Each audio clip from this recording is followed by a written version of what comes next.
Assalamualaikum warahmatullahi wabarakatuh. Ketemu lagi sama Ibu hari ini. Kali ini kita sudah memasuki bab yang keempat. Kemarin sudah ada ulangan harian yang kalian harus kerjakan. Nah, di bab keempat ini kita materinya adalah tentang teks puisi atau indahnya berpuisi. Nah, sebelum memulai materi kita, ada baiknya kita berdoa dulu menurut agama dan kepercayaan masing-masing, supaya apa yang disampaikan sama Ibu bisa kalian serap dan bisa kalian pahami. Berdoa dimulai.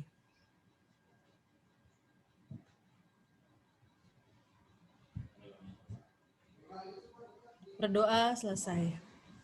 Baiklah, mungkin materi puisi ini pernah kalian dapatkan atau pernah kalian pelajari waktu SD atau mungkin pada saat kalian duduk di bangku SMP kelas 1 ya, kelas 7 ya.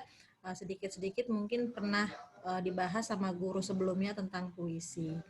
Nah, di materi puisi kali ini ada satu KD yang akan Ibu jelaskan, nanti akan Ibu sampaikan, yaitu tentang pengertian puisi sama memahami unsur pembangun puisi. Kita lihat dulu PPT-nya.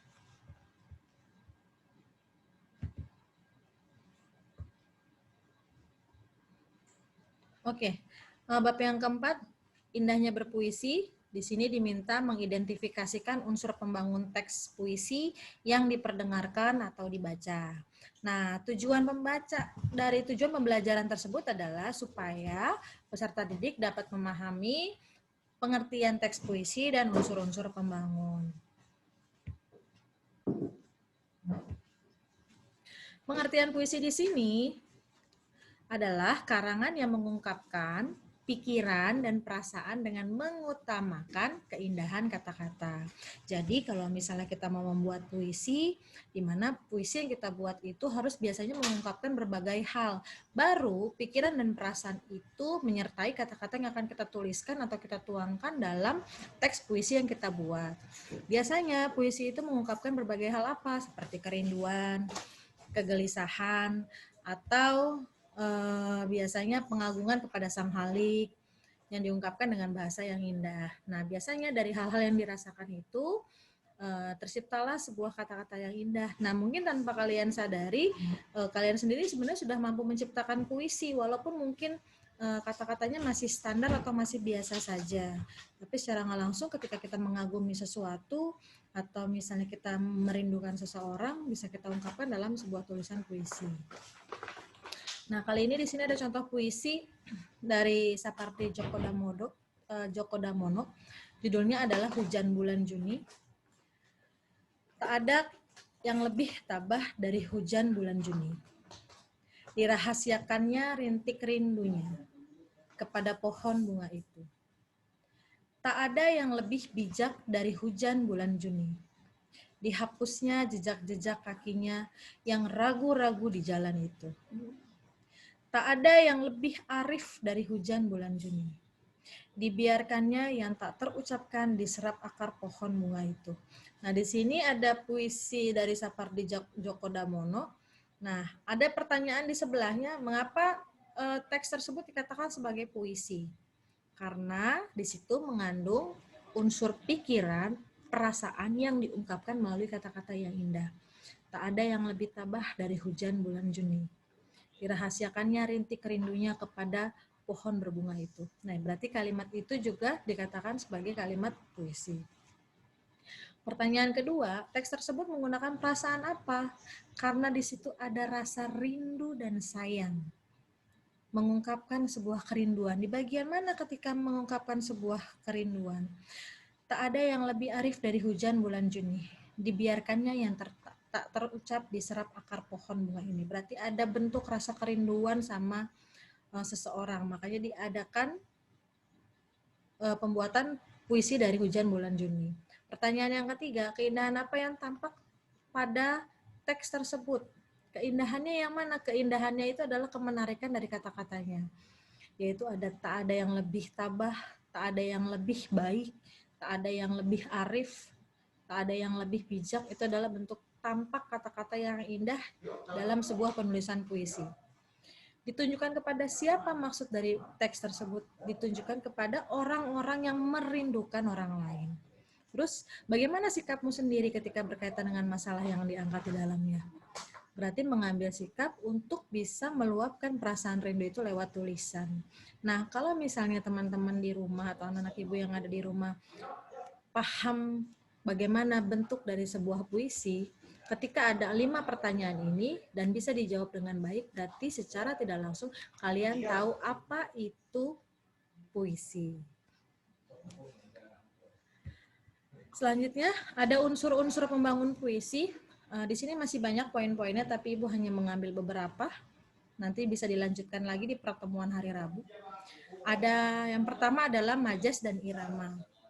Majas itu biasanya adalah yang bersifat kias, yang digunakan untuk menciptakan kesan tertentu bagi penyimak atau pembacanya. Nah, ada beberapa majas yang biasanya sering digunakan dalam teks puisi. Satu, itu ada personifikasi. Itu majas yang sering banget keluar ketika dalam teks puisi. Majas personifikasi itu apa? Majas yang membandingkan benda tidak bernyawa seolah-olah memiliki sifat seperti manusia. Berarti membandingkan sesuatu seolah-olah menyerupai manusia. Contohnya apa?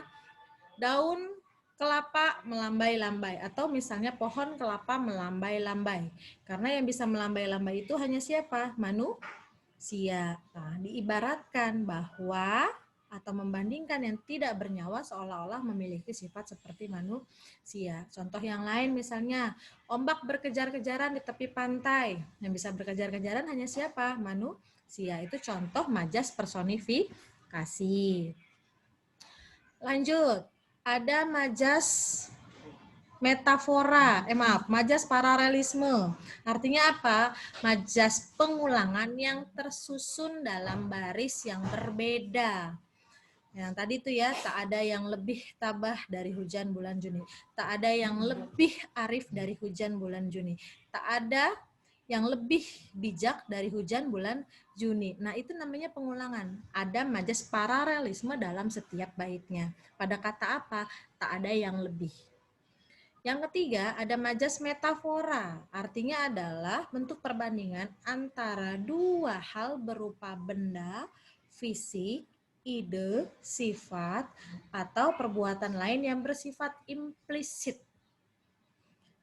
Biasanya hubungan antara keduanya bersifat sugesti tanpa kata penunjuk perbandingan. Contoh, bagaikan, tampak, bak, seperti, dan sebagainya. Nah, kata-kata ini merujuk pada majas metafora. Yang selanjutnya ada majas hiperbola, artinya majas yang mengandung makna berlebihan. Contoh, marahnya setinggi gunung Merapi.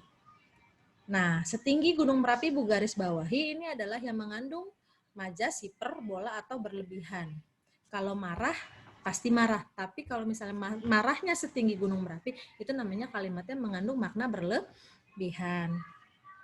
Yang selanjutnya ada litotes, mengecilkan makna sebenarnya dengan tujuan merendahkan diri. Kenapa Ibu nggak kasih penjelasan? Karena ini jarang keluar dalam teks puisi ya majasnya ya, jadi Ibu hanya tuliskan saja. Yang selanjutnya ada majas ironi, artinya adalah sindiran halus. Lanjut ada majas, berarti akan ada irama puisi. Nah, ini diekspresikan dengan lembut sebagai perwujudan dari rasa kagum dan simpati. Nah, irama puisi ini yang akan membawakan sebuah puisi itu menjadi enak didengar dan mudah dipahami sama orang yang mendengarkan. Makanya harus ada irama puisi. Irama puisi kayak seperti apa ketika kita baca puisi? Nah, itu iramanya yang akan kita mainkan. Apakah ketika kita membacakan sebuah puisi itu orang akan terhanyut dengan puisi yang kita bacakan, atau mungkin hanya biasa saja. Makanya ada yang namanya irama puisi. Ada majas dan irama, yang B-nya ada penggunaan kata-kata konotasi. Penggunaan kata-kata konotasi itu apa? Berarti menggunakan makna yang tidak narnya. Biasanya kata itu telah mengalami penambahan baik itu berdasarkan pengalaman, kesan maupun imajinasi dan perasaan penyair. Contohnya ada apa Bu Anita dari kata-kata konotasi? Misalnya anak emas artinya anak kesayangan.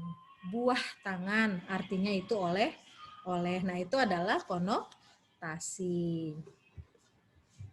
Unsur-unsur puisi yang lain. Yang C ada kata-kata berlambang.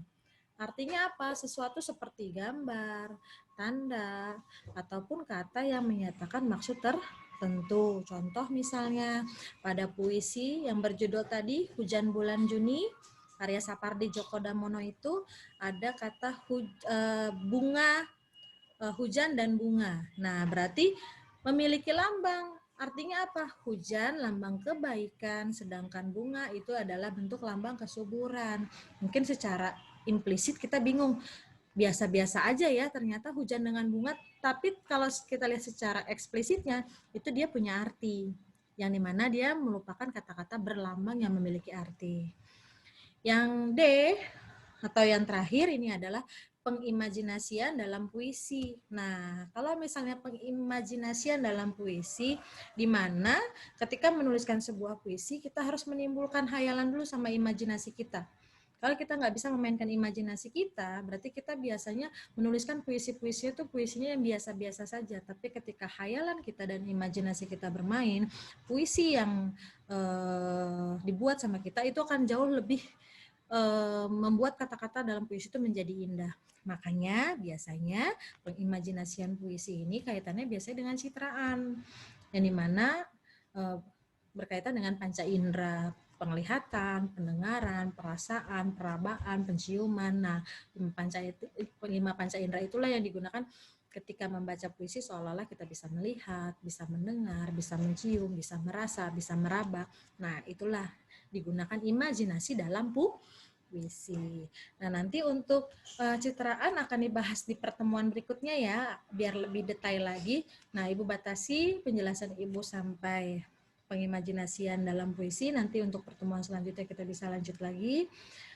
Cukup dari Ibu, kurang lebihnya mohon maaf. Sampai ketemu lagi di pertemuan selanjutnya. Assalamualaikum warahmatullahi wabarakatuh.